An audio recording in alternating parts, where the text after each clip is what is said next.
Oops, sorry, call to order. We can do roll call, please. Mayor Muehlhofer, Here. Counselor Chester is absent. Counselor Dixon is absent. Counselor Switos. Here. Counselor Cambros is absent. Counselor Vermillion absent. Counselor Shaneholz. Here. Member DeBruno. Member DeBruno. Oh, God, damn, I can't hear my own name. Yes, I'm here. Member Cool. Here. Member McFadden. Here. Member Smith. Here. Member Norpshin. Here. Member Clark. Here. And Member Adams. Here? We have a quorum. Good. Great. And if we can move on to approval of minutes from the May 9th, 2024 Budget Committee meeting.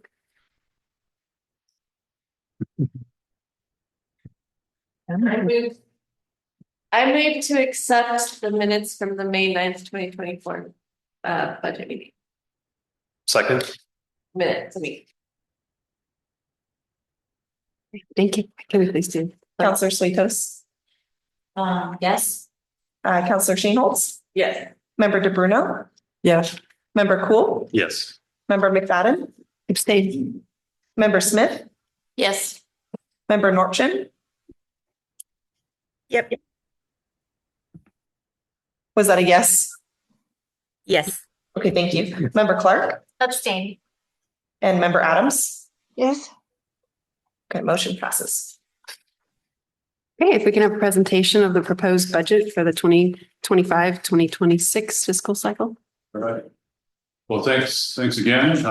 So going through kind of the budget message here again, this take a little longer probably than the urban renewal. But looking forward to it. As you all probably understood, Alana it's been great to work with, and she's been here since February, so it's a new face. Rosa, same way, she's been here recently, and so we're a few new faces, but we're moving forward and looking forward to the future. So anyway, so I'll start off with the PowerPoint and talking a little bit about what we call Phoenix Urban or Phoenix, the city of Phoenix Police, City Hall Police and Fire Station. And if you know what we had before in terms of the replacement of those facilities, it's a pretty major change. Just to give you some reference, the police department was in a double wide trailer. City Hall was a repurposed library. Then we also had a double wide trailer that was burned down close to the fire department, which was a pretty old building. So we were able to put all of those three entities into one building, which was an efficiency that was, a great result from this project.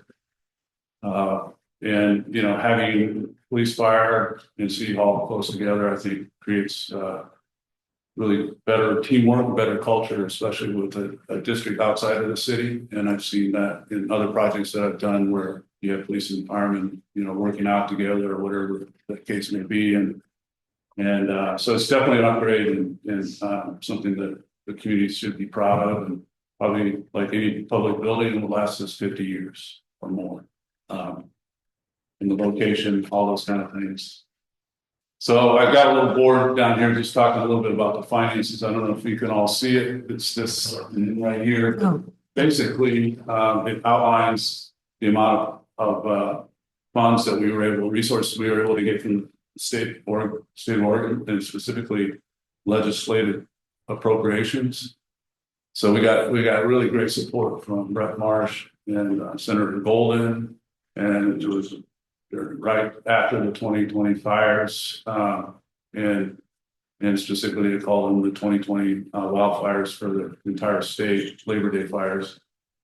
So we were able to see a lot of that funding come to us from that source. And if you add in the FEMA contribution, you'll see what's left remaining per entity. Now we're pretty sure that's a pretty high number because we haven't closed out the project. You know, we're still working on a few other details.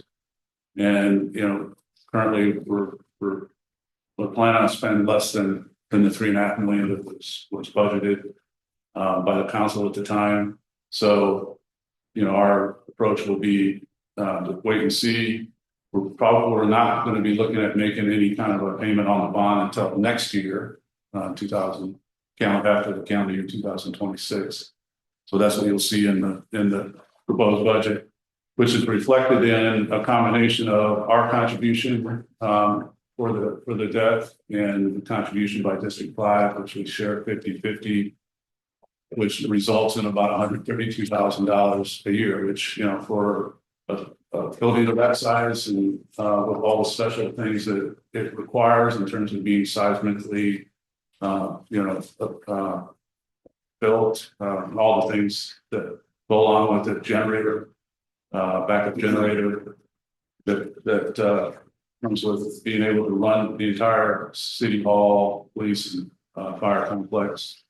We're going to be adding solar to this project, so I think accomplishes a lot of the objectives. If you get a chance, want to take a tour, or if you haven't been behind the doors, give me a call and I'll set one up with you, because I think you'll be impressed with what we've seen in terms of the facility that now our police officers, our fighters in City Hall folks can be proud of, the community can be proud of. So I think it's a pretty good deal, you know, even if you look at maybe 6% of the total cost that will be contributing, it's, you know, you don't see too many grants that say, all you got to do is come up with 6%. It's usually 10%, 20%, you know, depending on the source. But in this situation, we did really well that way. So that's all I wanted to talk about. That we cut the ribbon. I can't believe it's almost been a year ago now. We've been in there, and like I said, we're just, you know, finding it really a great place to work out of. We use some of the stormwater work that you see around the building. Instead of putting stormwater into pipes and running it to the river, we actually grow grass with it and bushes and those kind of things, which is, you know, pretty efficient design. And if you really want to get into the details, the doors that we got were purchased in I think it was Sweden. That came from, or was it Swiss? One of those two countries. I knew it was Swiss. Those doors actually are designed so that if you lose power for any given period of time, which would be challenging, but let's just say something happened, you can really relatively push those doors open, so you're not relying on some other power, and that's what Fire District 5 incurred when they were during the Alameda fire, was to try to get the doors up because they didn't have any power. So, you know, we built with that with all the resiliency in mind. I think the doors actually set it off really well, the architecture and the look from the street. So, I mean, just a win-win all the way around. So I just want to briefly talk about the expansion, city limit expansion. And by the way, this presentation has been modified and updated, and I've had an opportunity to present this to the real estate group, the local real estate organization, and other public bodies that, you know, want to know what Phoenix is up to. And so this is one of the major things that will obviously eventually drive budget issues, and that's our city limit expansion.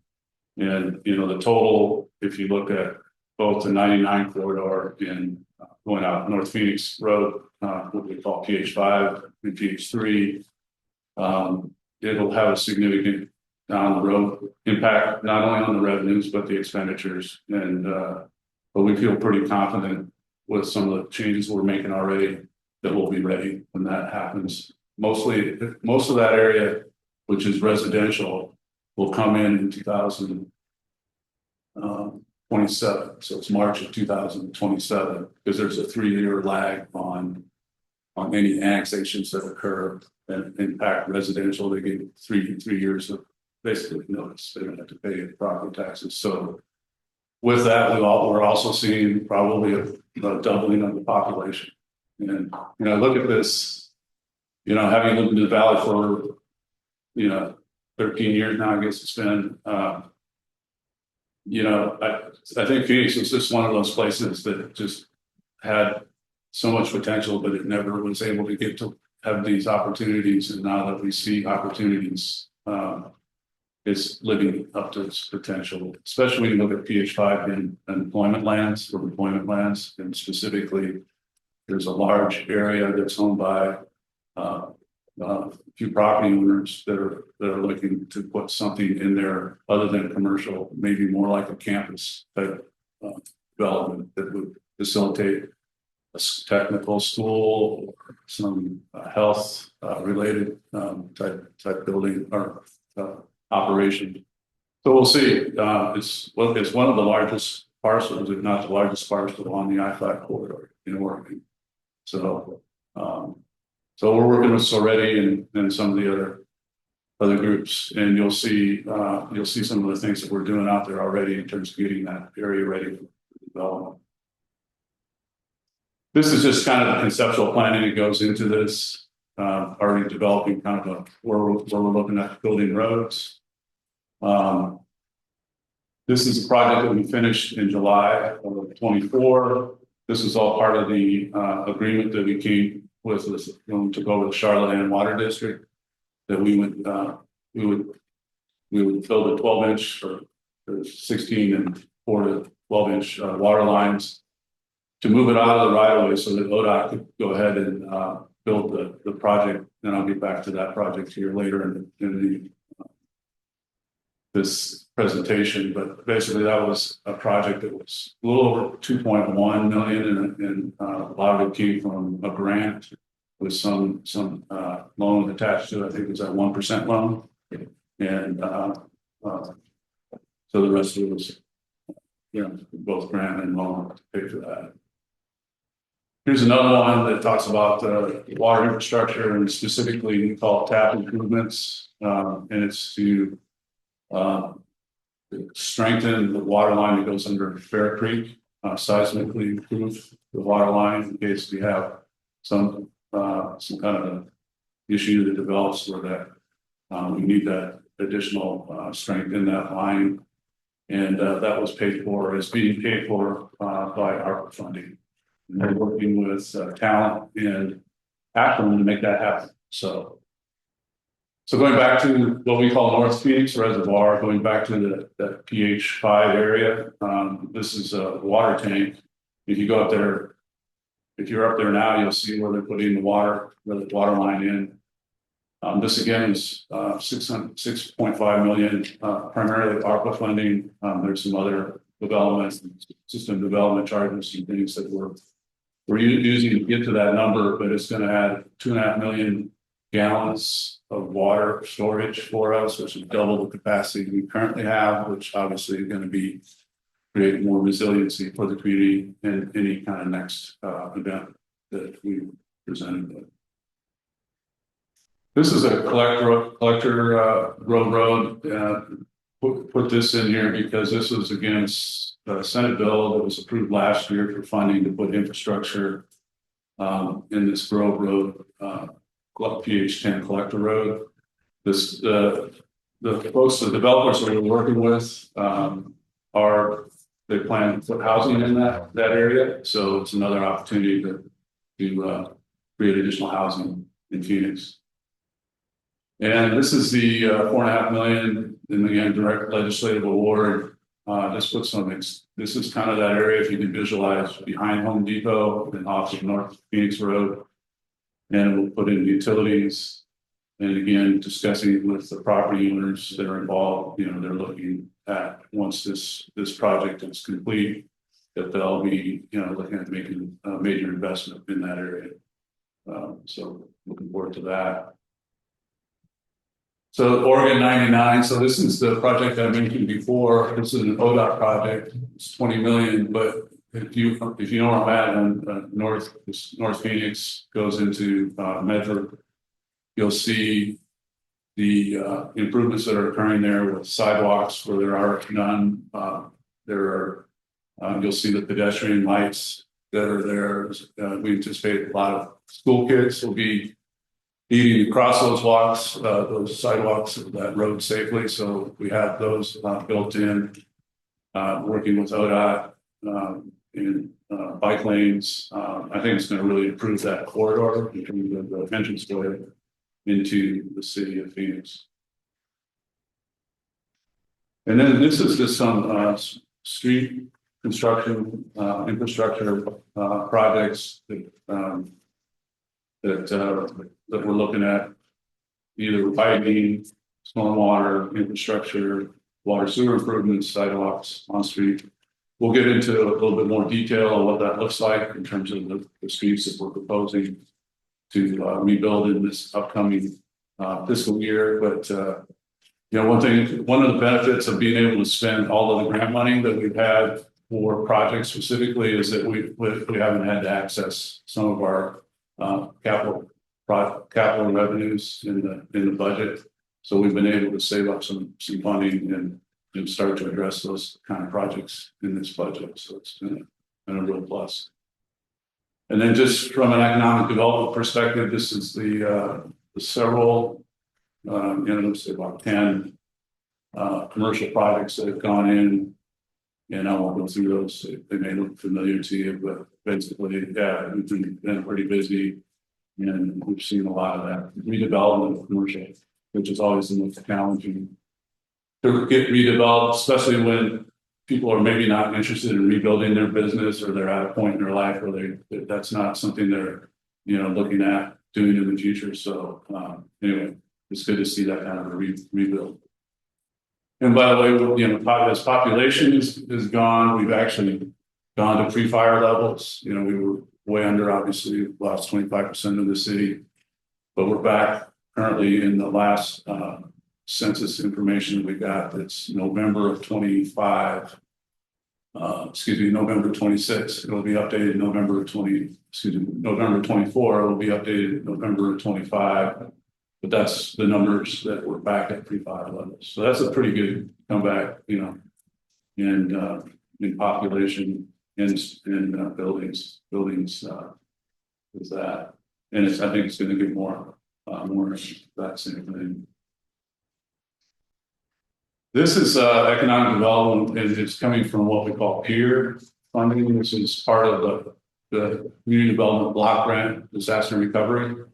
And so this just outlines what we plan to do with approximately $4 million that we have available to us, which is building essentially parking lots in the downtown area, and making those public areas, working with the landowners around that area.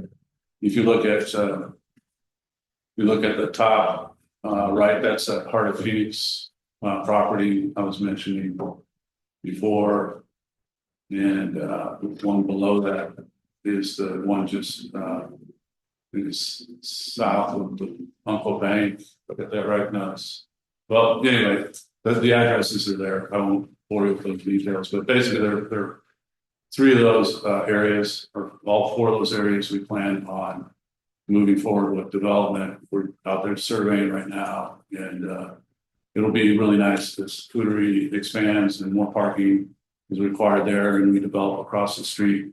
Obviously, we want to create spaces for parking, and it's something that Phoenix has never really done too much of in terms of having public parking anywhere. So we're really appreciative of getting a grant to help us with that. Parks Master Plan tomorrow night. The park committee is going to make a recommendation to move on that particular draft of that plan, and that'll move through the process of the council, and so we're looking forward to that. We received a grant to pay for that, and it identified new parks in these areas that I mentioned before, PH5 and PH3, looking at our existing park inventory and provide for a concept plan for the natural area, just right behind us, that we share kind of in the same area with the Foodery. and develop the partnerships with local youth organizations. So there's a lot of interest in wetlands and using wetlands as a learning tool for kids and things like that. So we're excited about that. All right, yeah, this is what the vision is to create that civic center natural area that we develop hub, wetlands overlook, pollinator garden, education hub, walking trails. So we had a $925,000 grant that we should hear about hopefully by the end of this month, but whether we'll be invited into the next process as far as getting interviewed up in Salem. That's, I guess, if they don't just award it, they want to interview the entities before they make the final decision. So thank you. And again, I just want to acknowledge all the work that's been done by our city hall team and looking forward to any questions or any comments you have at this point. If not, I'll let Alana go through the budget. Are there any questions? I do have one, but I would defer to others if you want to ask first. With that, where you're calling like the heart of Phoenix, the whole thing's gonna be a parking lot or? No, just a portion. So the upper right area, so that's quite right. Yeah, the answer to the question is, yeah, no, it's gonna be a portion of it, and because our idea is that there would be like potentially mixed use development in that area. Okay. And so you would have like commercial on the bottom floor with residential on the maybe it depends on the community, yeah, but that's the idea. Thank you. And my question actually is referencing one of the questions I had asked before about the public safety building. Yeah, So I noticed we have an interest rate of 4.2%, and it seems like the only amount that we have had to borrow is what we did not receive in funding from state and other grants. Is that correct? right. And do you think we're going to come in at 2.8 million so that we will be returning some of the money we borrowed or not fully utilizing the credit that we have been allotted? So the state is really a great bank, if you can deal with the way the state works. So we don't actually, it's not like a regular bond where we went out and we got it and we're spending down on that bond. What we're doing is they're waiting till it's finished that we spent what we're projecting to be like 2.8 to 3 million range. And then we'll be making payments against that note. So we're, like I said, we're planning on probably January of 2026 of making that initial payment. Okay, and my question is my follow-up question to that was where the funds are coming from to pay for that interest. I referred to 132,000 that each entity will pay District 5 in the city. The 132,000 is a share of the utilities and the costs of running the facility, and then also a 50% share of whatever we wind up borrowing. So that's where it's coming from. When we made application to Business Oregon or the Infrastructure Development Committee at the state level, we were able to show where we were looking at future growth to be able to afford that additional that cost. Okay, so just so that I understand, it's my understanding it's not as great as yours. You're looking at getting it from utilities, from our utility fees that we're charging residents, is that right? We're going to be getting the funding from Fire District 5, so they are paying 50%, and the other 50% will come from our general fund. Which comes from tax revenue, but we don't have any additional increase in taxes or increases in rates in order to compensate for that. It will just come from general revenue, just appropriating funds differently. Is that right? Yeah. Eventually, as Eric had mentioned in March of 2027, we will start to see more of that revenue. And as residents, they can voluntarily annex in as well. Now, if they wanted to pay, and we've had just a few, but as those trickle in, we're actually receiving more, our base is larger, so we're receiving more tax revenue. I see. So we're just appropriating what we anticipate coming in as future increased revenue from the expansion and increased tax base. Okay, thank you. Yep. Just a comment, as somebody who lives on Second Street between Church and Rose, the street widening is very exciting. However, is there any plan for Pine that looks like the Oregon Trail? It needs to be I paved. think there's a little. Yeah. Yeah, just question, is that going to be addressed with this project? Alana didn't talk about that, but yeah, we have put some money in to start the process of drawing and trying to uncover as much of the Oregon Trail as we can, because we know there's a whole water line system and stormwater sewer. It's going to take a while, and it's going to be expensive, but it is on the radar now. But, Great, thank you. Any other questions before we hear from the finance director? My question was around the city parking. Is it all going to be standard parking, or are we projecting any like electrical EV spaces and stuff? Because that's sort of absent in Phoenix. yeah, we're getting a lot of interest in that. The EV, I think there's a local group that got a grant to build an EV system that we potentially we're looking at doing. It's behind the Cheese Cave and that parking lot area there. So it's going to take a while. Obviously, federal money has a lot of hoops you got to jump through, but eventually we see that as a potential spot for EV. And then we'll see what other opportunities come along. Again, we're doing solar over at the new building, and then we also we plumbed it for EV eventually behind the building. If you go back, I'll give you a tour. Anybody get a tour, you'll see where all the cars are parked. And eventually, we see a day where there'll be, there already is police cars that are EV cars. So it's ready, available. It's not built out yet. So. And just to follow up on assistance with that question, when we build these new parking lots, will the conduits be laid in the ground for EV stations to be built out in the new parking lots? The new ones, that's a good question. We should probably talk about that. The ones that we plumbed already that are in there were the ones behind the public safety center. But I have to ask Zach. Yes. It's a requirement.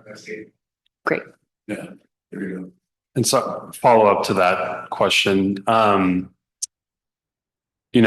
parking, I've seen it is becoming a premium down here. But is there any thought or potential partnership with RVTD to encourage bus ridership as opposed to accessing downtown just by your personal vehicle? I just think, with this community and what we experienced with the wildfire and, what we've seen with global warming, we should probably be encouraging people to be a little more conscious about using motor vehicles, whether electric or gas powered, to go where you want to go, specifically the Foodery or whatever the mixed use plan is for the heart of Phoenix. Yeah, I think once that 99 project gets installed and RVT has been really involved in where those places are going, I think you'll see a lot more of that coming this way. Obviously they're on a budget and mostly daytime kind of transportation, but I think if the numbers are there and people and the interest is there, I found them to be a great organization to work with. Issues, especially if you're down here having a drink or some food, you don't probably like that. So it may be a safer situation for sure.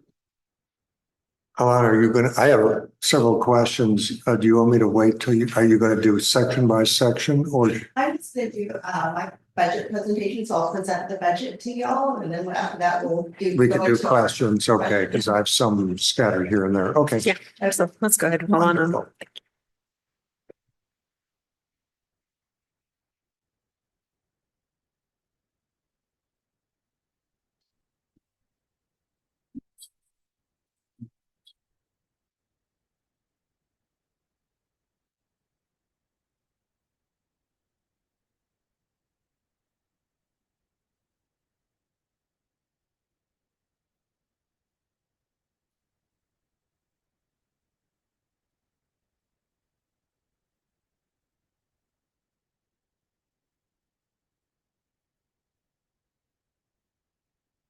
Oh, one thing I'll just promote this a little bit.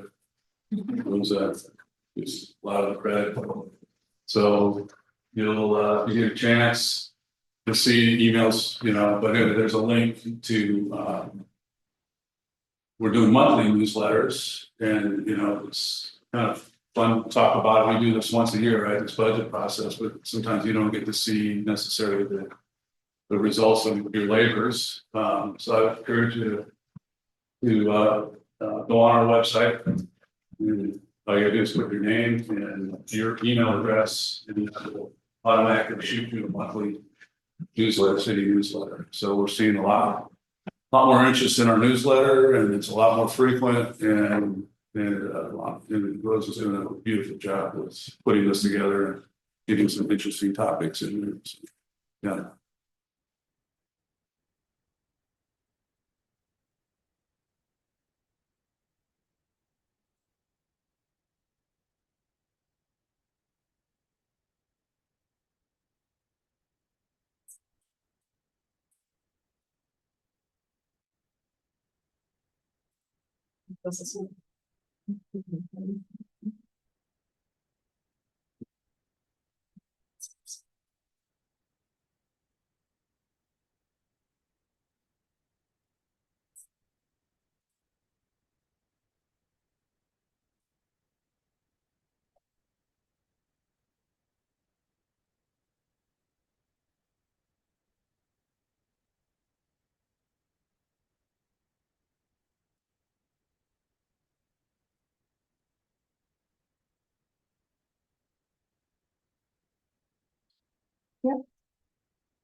So just wanted to go over for the proposed budget changes from the prior year and some of the assumptions that went into putting the projections together for the budget. As far as budget changes go, you will see some changes to FTE overall. If you look at, I think it's tab 6 or 7. It's 8. So tab 8, page 36, we have a new FTE program allocation, and the city is consolidating FTE to the actual department that they work in. So in the prior year, let's say the finance department, because it's really the main department that was split across all operational funds. So my position would have been split amongst all operation funds, as well as the finance team. And so that wasn't true of other departments.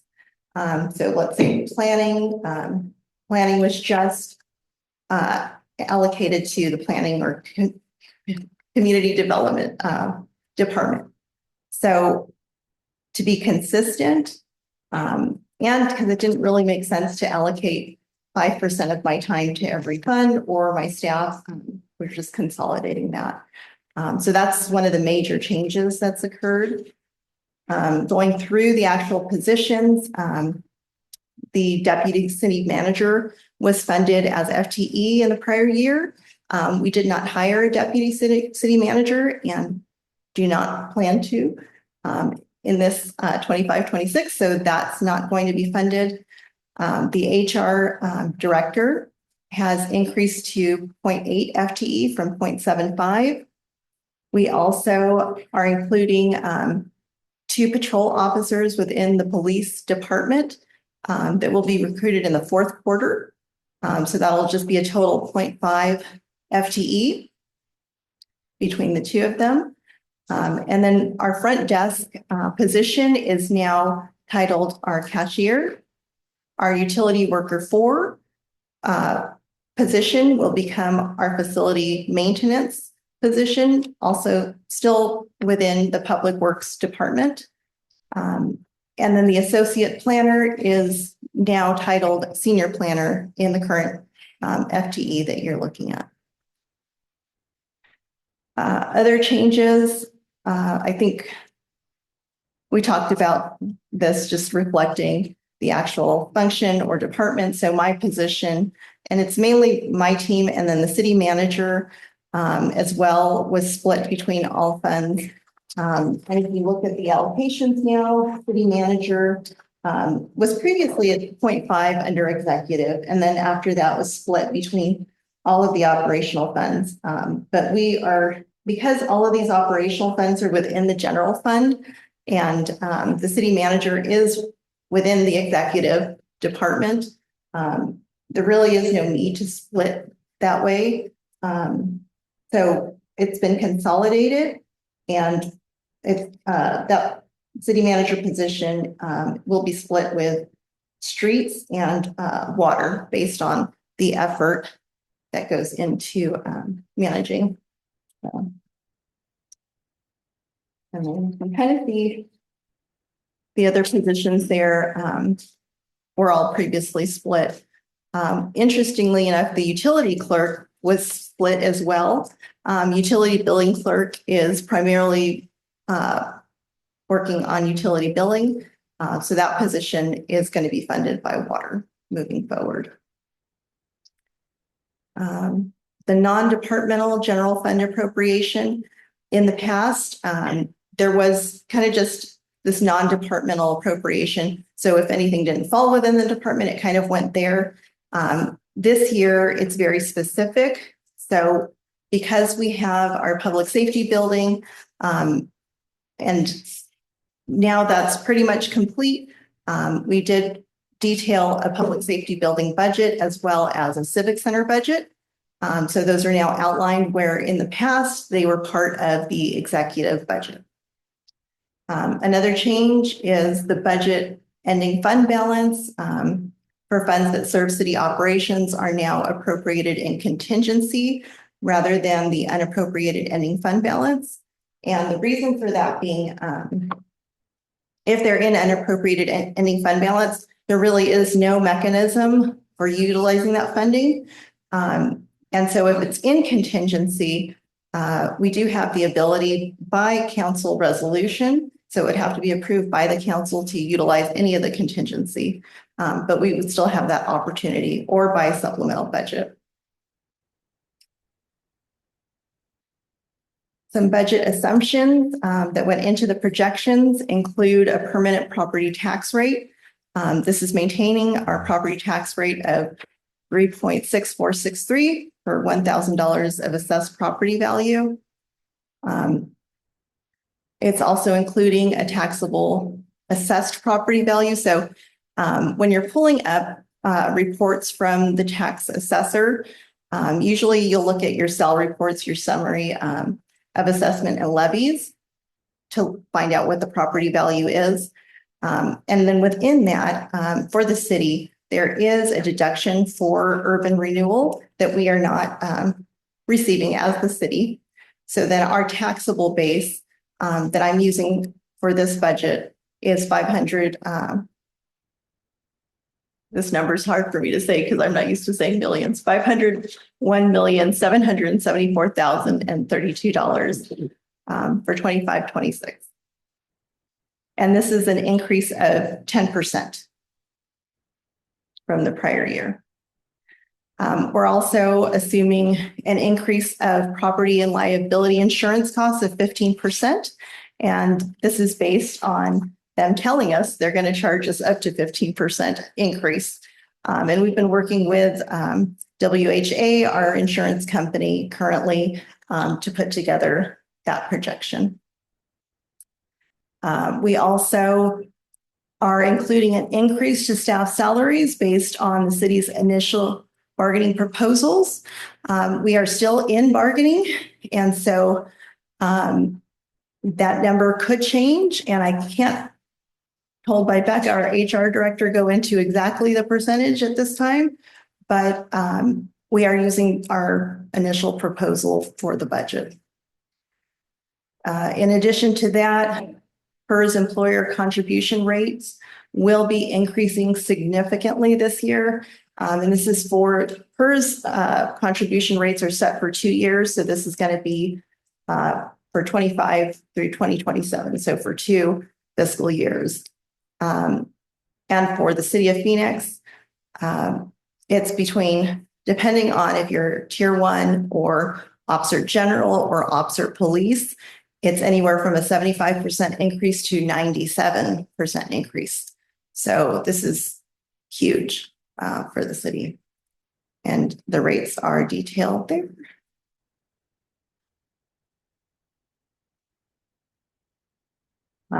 And my spreadsheet cut off, so I'm just gonna mention the overall budget this year.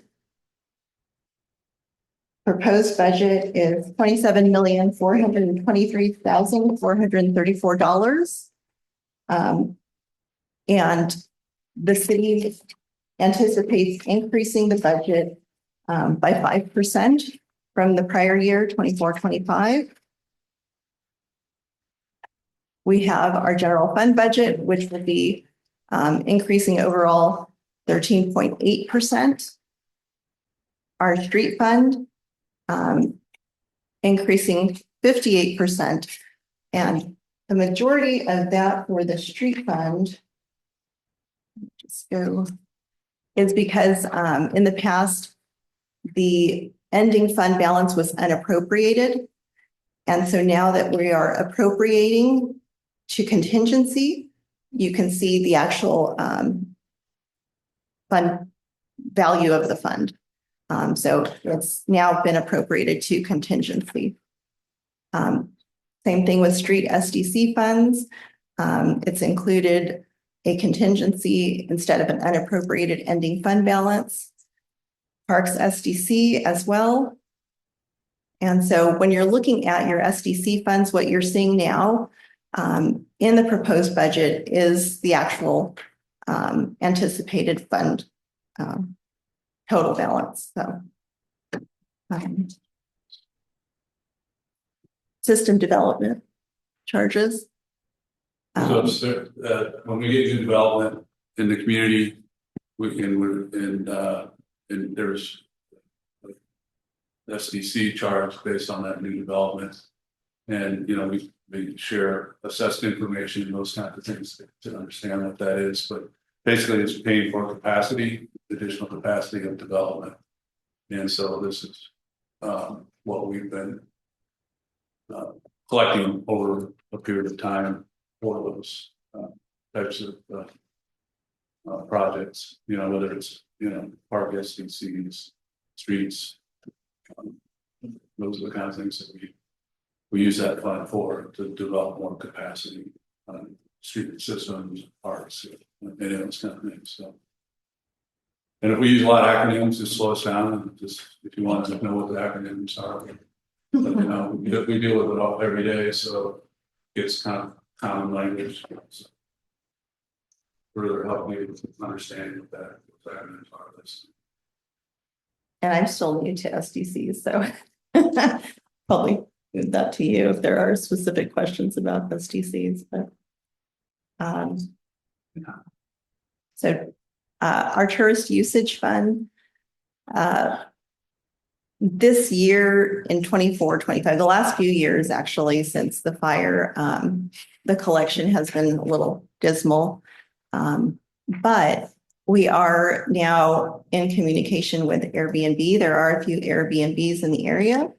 And so we do anticipate also being able to collect from some of our motels and RV parks that have been here for a while that just may not have seen as much revenue. So we do anticipate that ramping up a little bit. We're starting to see that now.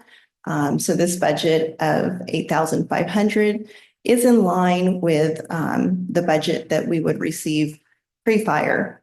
And so even now we are looking at our usual taxpayers to kind of just make sure that they are submitting their quarterlies. And with that, we're confident we'll be able to get back to our usual budget. And so that's the increase there. We also still have this year our Phoenix Recovery and Expansion Fund. It's a special revenue fund that was primarily set up for just redeveloping the city. And a lot of FEMA money went into the fund.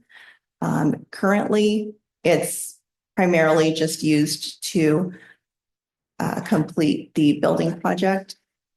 So currently, we are looking to complete the solar component, and then we also have a little piece of the generator and some management costs that are going into that $500,000 number. The majority of it is the solar component. And once that's complete, this Phoenix Recovery Fund should close. And then we have our FIRA Debt Service Fund. And this is the city, and you may want to talk about this a little bit, but the city has taken out on behalf of FIRA a loan, and they're servicing that loan. And then the city with their TIF increment is reimbursing, or FIRA is reimbursing the city. So this fund is just purely debt service and based on the debt schedule. Capital Projects Fund. As we go through, and I finished my slides, I don't know if Zach wants to come up at all to talk about capital projects, if there are questions as we go through. We do have quite a bit of capital projects planned. As you can see, most of this being grant funded. So you'll see in the Capital Projects Fund budget, quite a bit coming, majority coming from grants, and then we have some reserve as well.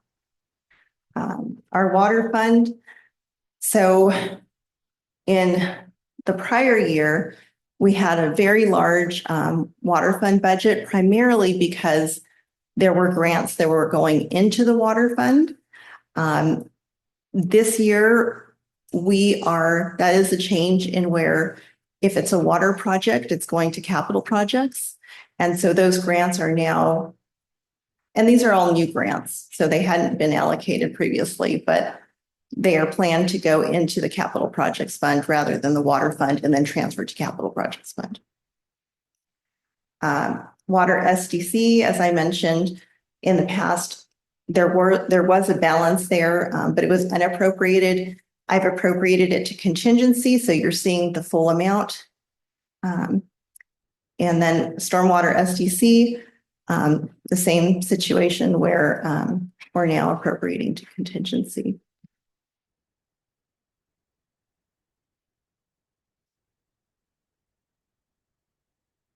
And I'm just going to go through our general fund departmental budgets. So you can see the changes from the prior year. So for the executive department, the FTE has increased. The amount of people have not necessarily increased. We do have a new city recorder, who was previously the city recorder was budgeted across all funds. In addition to that, this 1.42 previously included some portion of the deputy city manager, which we do not have. Overall, there is a difference of 0.48%. Personnel services are going to increase, and that's because the FTE has increased as well as PERS. PERS plays a large, it's just a large portion there in PERS in addition. Materials and services. As we went through to meet with each of the departments, we did go through an exercise to see, just looking at all of our expenses and our previous budget, to put together a realistic budget based on anticipated costs. So we went through our contracts, we went through all of our costs that may come up. We've also been looking at our contractors that we're working with, and we are going to be changing a few of them, which will result in some cost savings. So we're transitioning our IT and a few other things. So a little bit of a cost savings there. The finance department. Where you put FTE under? The full FTE distribution is page, it's under Well, copy. I see 13, but I don't see it like. I think that's either, that just these. Full-time equivalent. So that's the position, the full-time equivalent position, Yeah, FTE. yeah, it's not, so that's just kind of like baked into every single line. Or, That's the amount of full-time equivalency for salaries that are budgeted. okay, so that's just, it'll be. it's related to- salary, you're just taking the percentage. The FTE is the amount of, so I, as a finance director, I'm a 1.0 FTE, full-time equivalent. If I was working part-time, I'd be 0.5 FTE. Yeah. And so each department has an allocation of FTE total. Under tab 8, page 36, kind of goes through all of the positions and how they're allocated. We have a total FTE of 28.1. And part of that is because not everybody's full-time. I was wondering where it was at on the, like, budget, but I guess it's like, it's included in salaries. It's included in, Okay. yep, personnel. I was thinking, I will increase it, but that makes. Thank you. Yeah, so it kind of just informs you about why you're seeing the changes in personnel services for FTE. So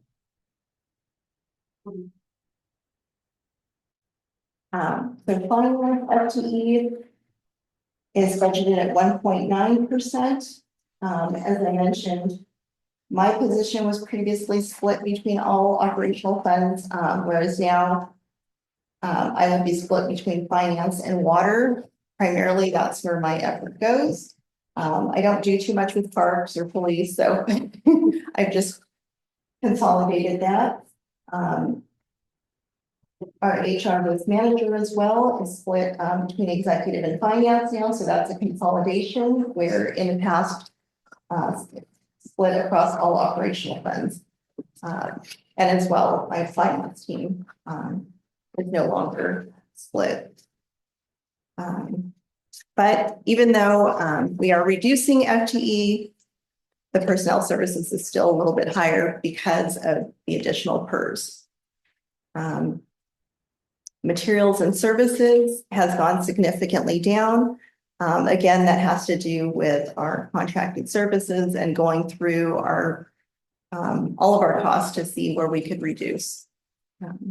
And so overall, finance is budgeted at a reduction of 12.86%. Move on to police.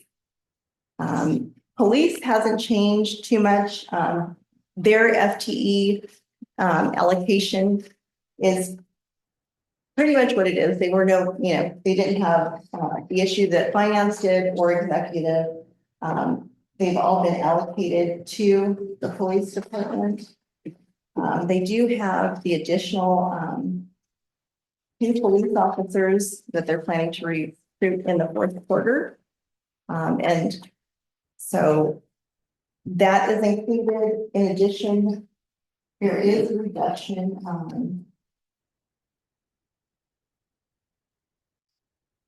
and part of that was that in the past, in the prior year, Eric was on the police department FTE as well, and he's no longer. That's the difference. As well as me. Yeah, he got demoted. But overall, police FTE is just increasing by the 2 patrol officers. In addition to that, the materials and services have increased a little bit. And if we go to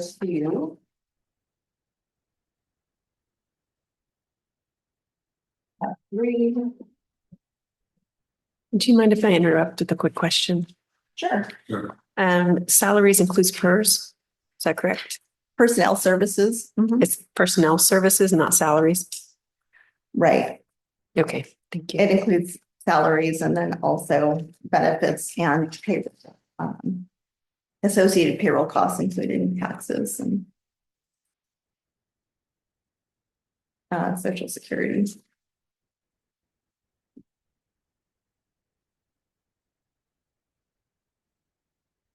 That's here, the police.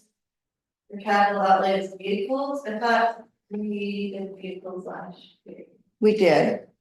So, there's two new. More cars. So,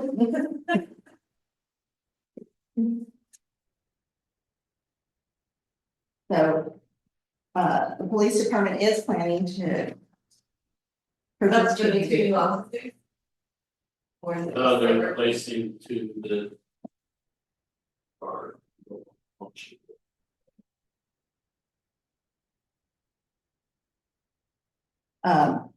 The main increase also for police, is equipment. There are some equipment purchases. Overall, the police department, for most materials and services is at budget or less than they previously were, other than their vehicles and then some planned, equipment purchases, that need to be. I can explain some if you want. I was, just last year, talked a lot about vehicles, so I was like, oh, we're Chris, so yeah, I know that there's a lot of. That was helpful for me last year to hear why. Cars need to be replaced. No, Oh, I don't. sorry, that's history. Right.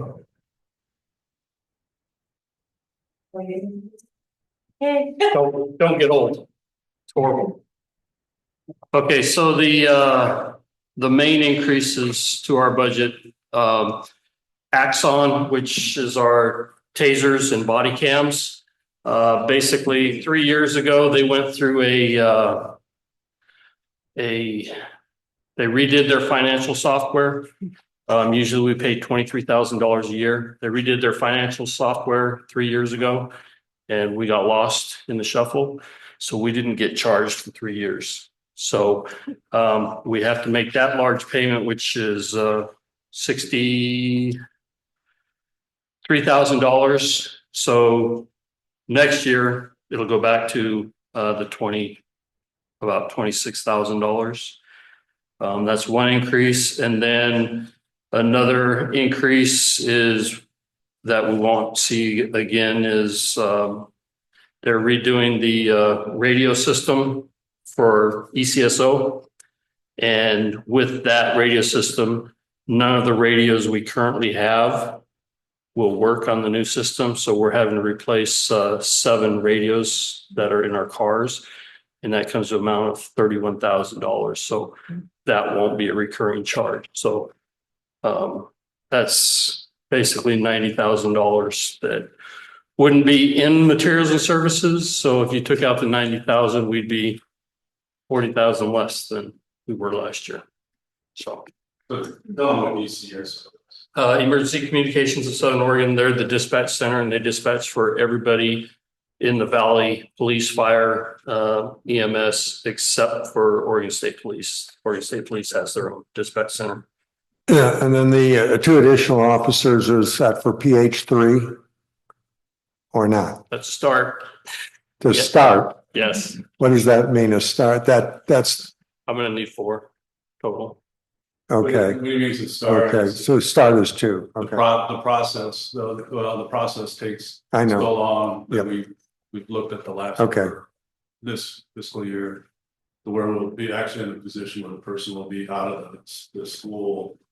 Maybe Okay. somewhere through the FTO and. so the 4 is the probably, close to the Eventually, final number, eventually would be yeah, 4, and these are the first first 2, okay, So- thanks. Could you describe for us the difference in the cost between maybe a police vehicle versus a regular vehicle? So the vehicle itself, we actually get pretty good prices on. I know you don't see that when you look at this. It probably costs for a brand new Ford Explorer about $45,000. It's the equipment $45,000 worth of equipment goes into each vehicle, and that's where it comes out to $90,000 per vehicle. Then how much does it cost to equip an officer?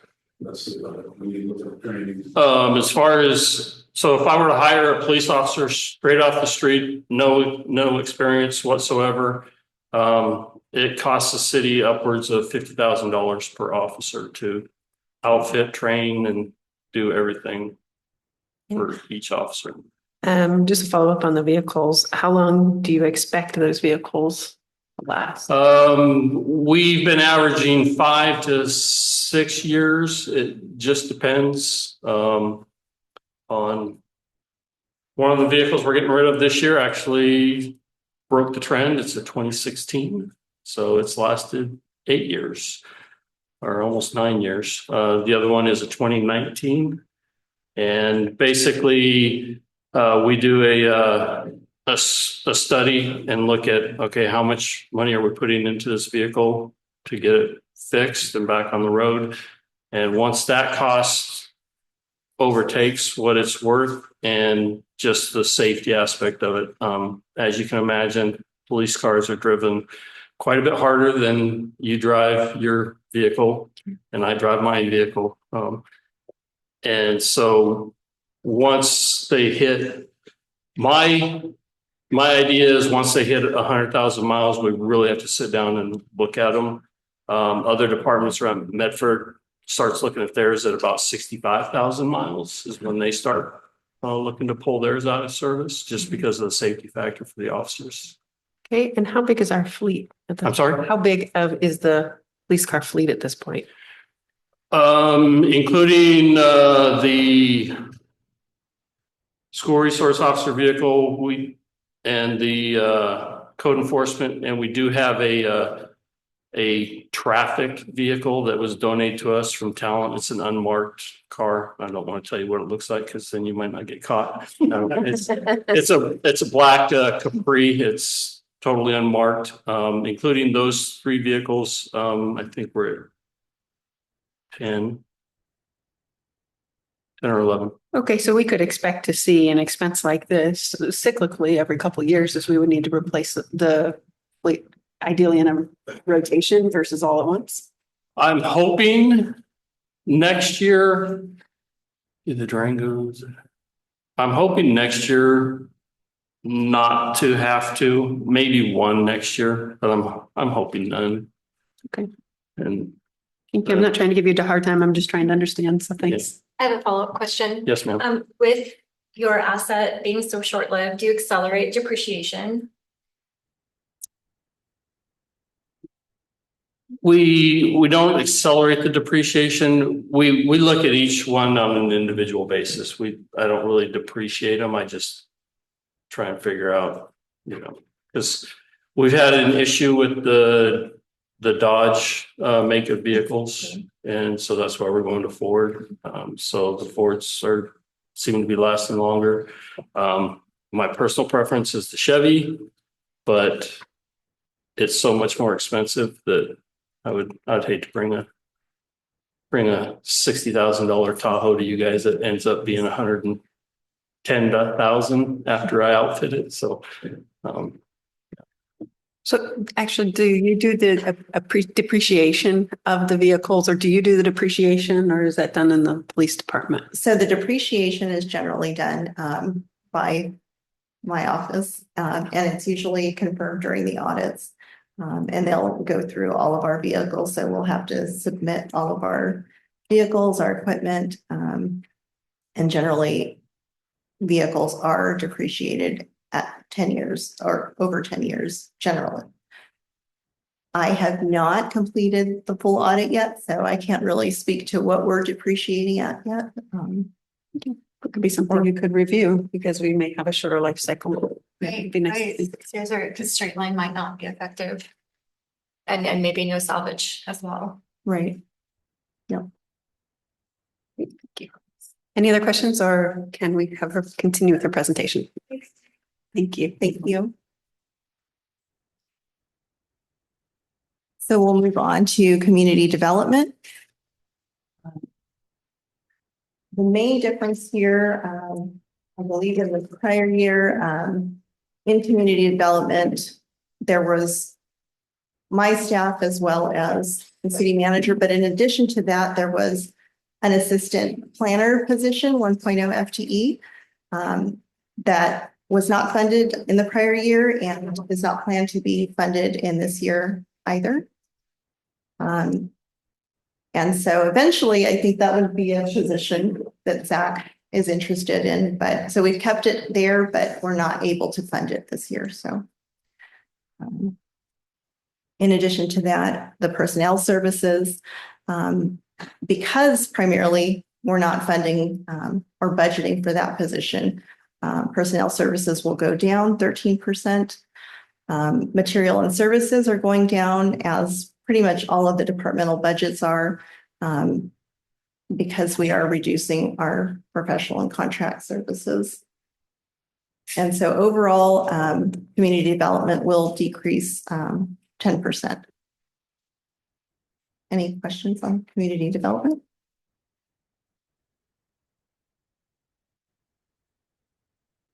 Well, I've got questions throughout, but you said wait till the end. Okay. We'll wait. 'Cause then I'll So start. going through the general fund, this is our last departmental budget, general fund parks. So for this budget, there were a few questions that we'll address when we go through our questions and answers around parks.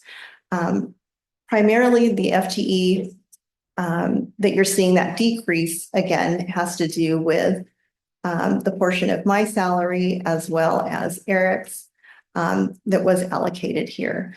We're not reducing the parks FTE or the FTE servicing the parks. We're actually increasing the FTE by 0.2. In addition to that, for parks, you will see an increase to contract services. So whereas the other departments, contract services were decreased, parks is increasing. But overall materials and services are still coming in under, and that is primarily due to utilities and I think that's it, honestly. They're pretty much, their budget is not off by too much. They're projecting similar costs.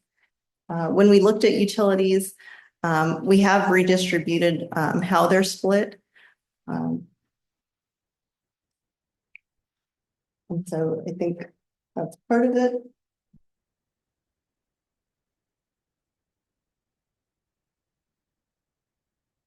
And that is our last departmental budget, so.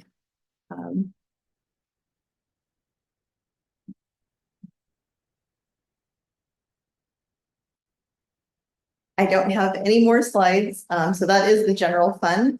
For the other funds. Sorry, real quick on the parks, just looking at the community events line item. Is that in line with what we're able to do, like the Easter egg hunt, the public service open houses? So we are planned to continue the same community events that we had in the prior year. I don't believe we're adding any community events.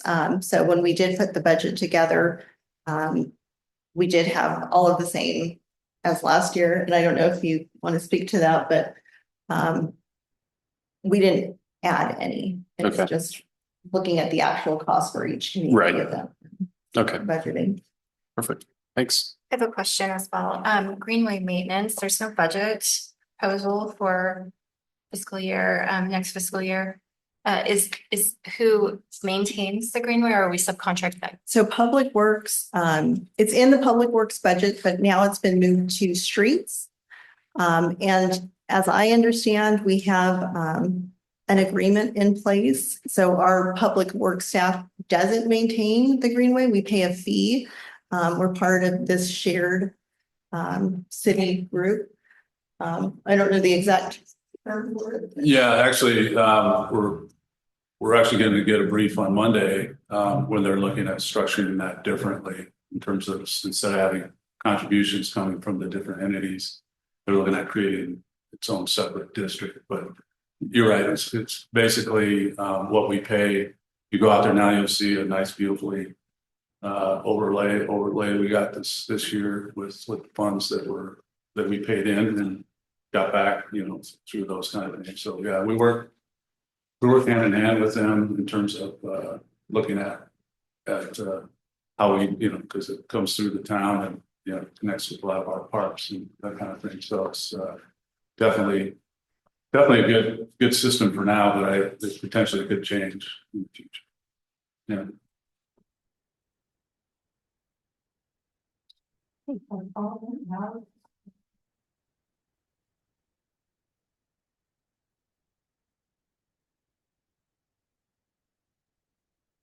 At the end of your presentation? That's what I have for the presentation. We do. I don't know if we want to move into the public hearing and then have. Well, I'd like to do first is I think some folks have been holding questions until the end. So I just want to make sure to do a round to see if anybody has any questions that they've been holding. And we will be going through community committee review questions, as well as those that were posted. Okay, great. I do have a question. With a significant increase in projects for the next fiscal year, is there an RP or and current projects, is there an RPQ process that is currently adopted by the city? An RFP process? Yes, request for price quotation or. Oh, in terms of how we do these projects, so most primarily we've done a lot of grant projects, so we have to show them use, the city procurement rules to do that, and so it depends. It's depending on the level of what the cost is. Some just takes 3 quotes from staff going out, and some of them take a vote of the council. It depends on the type of project, the costs, and those kind of things. Other questions? Really? Yes. All right, start it. Okay, general funds, civic center costs, you show income, or costs, I'm sorry. Can you give me any idea of the income on the civic center? Just to compare costs and income? Do we have anything like that?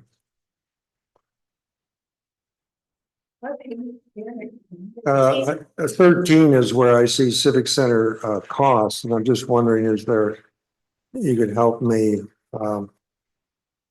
in a comparison of costs and income? Just curious. So the civic center revenue is projected to be, I believe, a little bit over what the expenditures are, but not by much. I believe it was 36,000. I don't have, for whatever reason, I am missing that one, but The reason why that. I believe it's civic center is 36,000 around there. Is that Okay, correct? so it is more than the expenses. All right, appreciate that. Yeah. It was moved to its own fund. It's not its own fund. It's within the general fund, but we set it up under its own, I call it like a department code in a way. So it's not technically a department, but it does have its own funding. And we are separating that in our general ledger as well, so that you'll be able to see. Yeah. Thank you. I was like, I'm not seeing it. Okay, next. Page 24, Pacific Power, city-owned street lights. I see the proposed budget costs. My question is, I understand Pacific Power is going to update our lights to LED. And so how does this fund relate to the forthcoming project? So there's an initial upfront investment that we have to make in when they complete the upgrades, for those capital costs, but then we think it's about a 6-year payback. In addition to having more efficient lighting that's going to be, non-dark sky, and so yeah, we're working with Energy Trust Orion to get a grant. Hopefully we'll reduce that payback even more. Mhm. But right now, if we weren't getting any kind of subsidy from energy or. This would be the cost, Yeah. in there, okay. Okay, let's see here, all right, Reference, could you give us the page number so that we could catch up? okay, Thank you. okay. Yeah, and then page 33, capital outlay. I just want to talk about Pine Street again here. Because in the capital outlay, is this a priority list with T1 Hilsinger first? And the issue has come up, historically that other projects are funded ahead of Pine Street.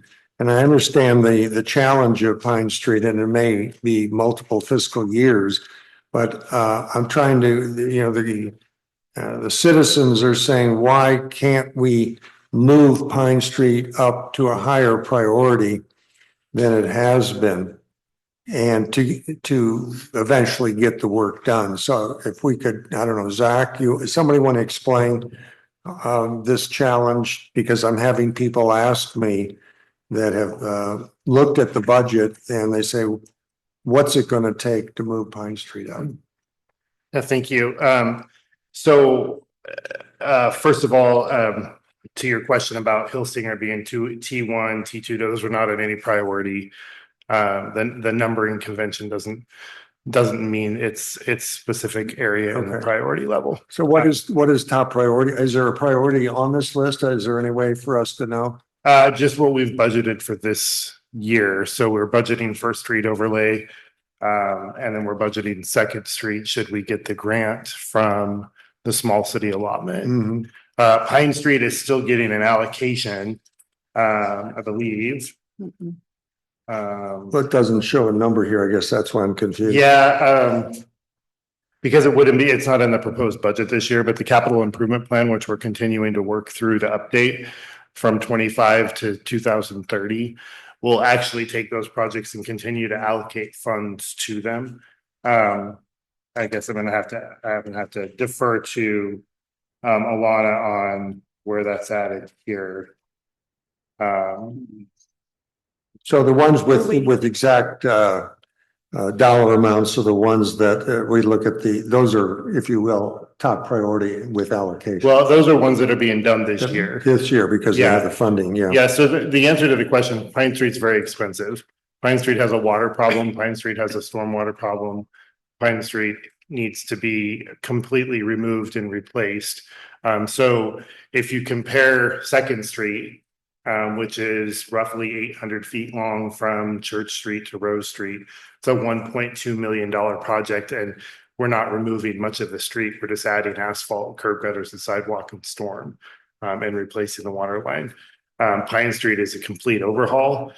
So it's easily going to be $3 to $5 million project. So it is something that going forward, we do need to put bigger allocations of money to. But I think the conversation, the reason why it probably hasn't been a priority is the conversation needs to happen with the residents there to see what their input is about that street.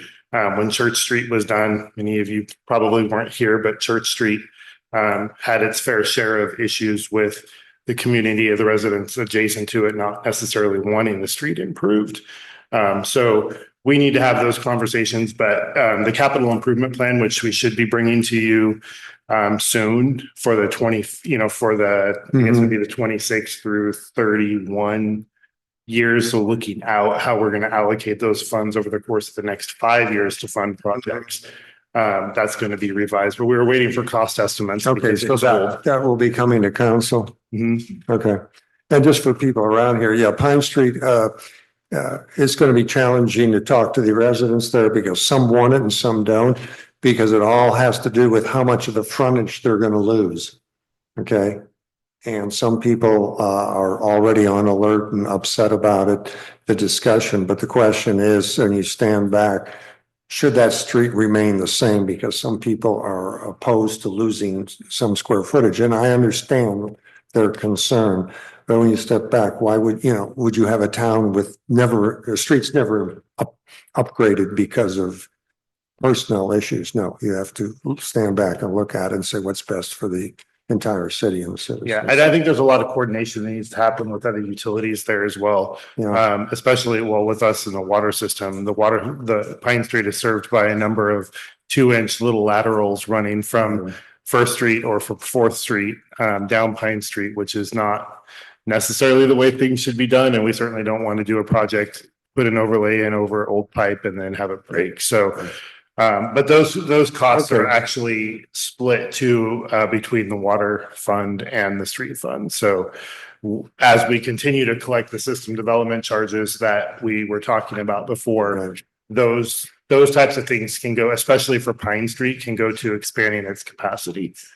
So we're getting there. We're just not there yet. Yeah, sure. So just to follow up, is my understanding that, because I've been hearing about Pine Street for a few years now. And so I guess I'm curious just to see resolution and traction. Is it my understanding that you are already starting to save funds for a potential project? Yeah, that's the number I don't have with me now, but there have been like the last 3 or 4 years, there had been money that was supposed to be allocated. And this is what Alana was talking about before, where it was just put in reserves and not allocated. So she's been working to allocate those funds that we had in the capital improvement plan identified for that project. I just don't know what that number is right off the top of my head. I could get that information, if we. So it's in contingency. So if you're looking, it just hasn't been, currently it's in the $2.8 million in contingency, but we need to put together a capital improvement plan, I think, to really solidify how we're going to use that. So, yeah, but to your question, yes, there has been money from the capital improvement plan from previous years, from 21, 22, 22, 23, and 23, 24. That were identified for that project. I just don't remember what the numbers were off the top of my head. And as far as the non-money aspects of the organization of project development, you mentioned talking to residents. Is there a survey or something that's scheduled or that can be scheduled so that we can at least move on the non-fiscal aspect of the project to find out if we're needing to save? Yeah, it's not going to be a survey. I think it's going to be a door-to-door, or maybe inviting them to a meeting or something. It's been my experience with these projects that you're going to get half that like it and half that don't like it. And it'll end up being a council discussion as to how you move forward with that. I would imagine there's going to be a town hall meeting on it with everyone there. Yeah. To really get the views on the table, because it's going to be contentious. And I understand both sides, but we have to go there. Yeah, I'm wondering if it's time to start looking at getting something like that scheduled so that we can start planning fiscally for what's happening, especially if we're putting money aside and we don't yet know the scope of the project. Yep. So, It's definitely a great opportunity for grant funds for, when those types of funds come available. Unfortunately, the funding that we have for Second Street, it only has a $250,000 ask. So we know that $250,000 isn't going to fix a $5 million project. So hopefully there'll be other funding mechanisms as we get closer to development where we can leverage the funds that we have already allocated towards a grant. Question around kind of the scope of the project as well. Are we also looking at street lighting for these projects as opposed to just widening the road? There are some lighting, or there is some. Is that going to be increased with this project? We would probably work with Pacific Power. We just recently got their GIS data that shows their light coverage, and which seems to be pretty sufficient for the area. The LED light conversion gives a lot of ability to comply with dark sky compliance measures. So if we did have to put lights at a corner of an intersection, and it did impact a neighbor, the LED lights actually give us the ability to frame out light from different areas a lot easier. So, but as far as costs go, those are going to be a pretty small expense to a cost, but I would imagine it would just be at the main collector intersections. It is something that, when you do the town hall survey, if people want to see more light on that street, it is something that we can work through as well. Thank you. Next one. Yes, All right. please. Yeah. we've had briefings already from the Historical Society of the Museum requesting $4,000. Is there anything in here on that, or is that something we need to bring up with council? I believe that's in the tourist usage fund, I'm sorry, where? the tourist usage fund. Okay, I'm on that page, which is page 27. And so I have more questions. Yeah, because I want to know where that's located. So there's 4,000 there. And then the chamber, I believe, requested 6,000. And I have it on good authority that next Monday, there's going to be another request from the Phoenix Arts Council for some amount of money. So I'm just wondering, where is this? In page 27, so contributions include, there's budget notes for that $8,000. So Chamber of Commerce at 6,000 and City Museum at 2,000. Okay, so the museum right now is at 2,000. That's what you have. Okay, well, I think there's going to be some discussion about that, but that's okay. That can occur at council. Because I'm just bringing it up to everyone here. And that's historically the museum, I think, was funded. I don't know. I don't have the record in front of me. I think at 4,000. And if it's 2,000 here, there may be a question about that. And then, and I realize the Arts Council hasn't briefed yet, but I believe they're going to ask for funding. So we don't have that at this point. We can talk about that during city council meeting, and the council can make a final decision if they want to make those changes. But I guess the question being, the money from the one hotel and Airbnb, what line item is that on here? Is that just contributions? Under resources, $8,500. Okay, so that's it. So that's 8,500, yeah, the total. Okay, so if it goes above that, I guess that's my point. If it goes above this line item, we have to go elsewhere. Where would we go? I know I'm putting you on the spot, but where would we go for the funds? If we receive more funding, If you have a request above 8,500, it wouldn't come out of this fund because then it would go into deficit. And so I'm projecting conservatively here because the funding has been a little bit dismal. So I'm hoping to get back to kind of where we were with this fund, but I don't project bringing in more funding than the 8,500. So if we were to look at how to fund, most likely it would be out of the general fund, but we would have to determine, what the request is. And then anyway, I'm just letting you know now, and it probably will come up then on Monday. Okay. And we'll let the council decide what funding level they want to do with these organizations. But so I see some, room there for discussion. Okay. So we'll let that go till Monday. Okay. Yes. All right. There's some things still not resolved here, but we have time for resolution. Okay. the contributions, I will say, so that line item, I mean, if we decide we want to split it differently, we wouldn't, I mean, we could decide that, so. Yeah. Okay. Well, we'll postpone that till Monday. I just want to raise that issue with people. All right. Those are the end of my questions. I don't know if anyone else has anything. Okay, fantastic. I'd like to open the public hearing at this time. Do we have anybody online? I see there's a few folks who are on Zoom. I'll see if anyone would like to speak.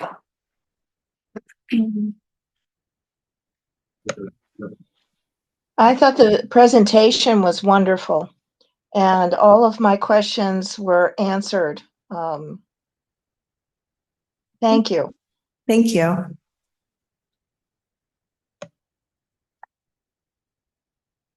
Okay. I'm seeing no one raise their hand or make themselves known on Zoom.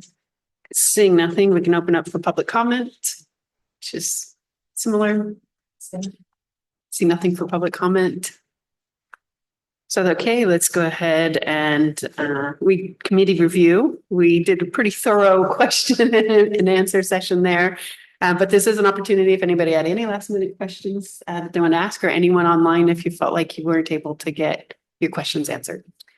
And I did want to mention, we also had a shared document with the budget committee. And so there were questions that were posted and answered. So if there's, if we do want to look at any of these questions, or if anyone that's posted a question wants more information that what's been presented, all of this will be in our minutes as well.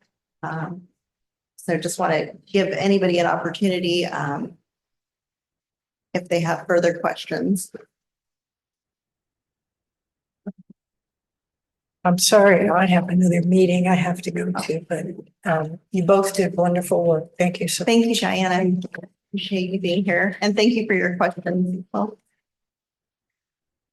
Okay, so in the interest of time, I think everybody's pretty good there. So we can, at this point in time, entertain a motion to approve the proposed budget for the 2025-2026 fiscal year. If we approve it tonight, we'll still go to council on Monday. Yes, it will go to council. Nice. So we do have a budget hearing scheduled for June 2nd. And then we have a potential Thursday meeting, May 15th, if we did want to reconvene and discuss further. So you're suggesting that we don't need to vote on it tonight, that we are going to be having a meeting on June 2nd regardless? June 2nd is our budget hearing where the council will look at the approved budget that the budget committee is advising that they adopt. So today we would want to approve the budget, and then at the budget hearing, it would be adopted by the city council. Okay. I move that the budget committee of the city of Phoenix approve the budget for the 2025-2026 fiscal year as presented. I second. Who is the second? Sorry. Tanya. Okay, Counselor Swintos, Yes. Counselor Shaneholtz, Yes. Member Cool, Yes. Member McFadden, Yes. Member Smith, Yes. Member Norption was present on Zoom, but she went away, so won't call her name. Member Clark Yes. and Member Adams. Yes. Okay, motion passes. Wonderful. Okay, so I think at this point in time, we reviewed already, so the next process is going to be the June 2nd budget hearing before the city council. Anybody, of course, on the budget committee is welcome to attend this public meeting. Other than that, this meeting's adjourned. Thank you. Thank you. Thank you, everyone. No, Thank you for your questions. A lot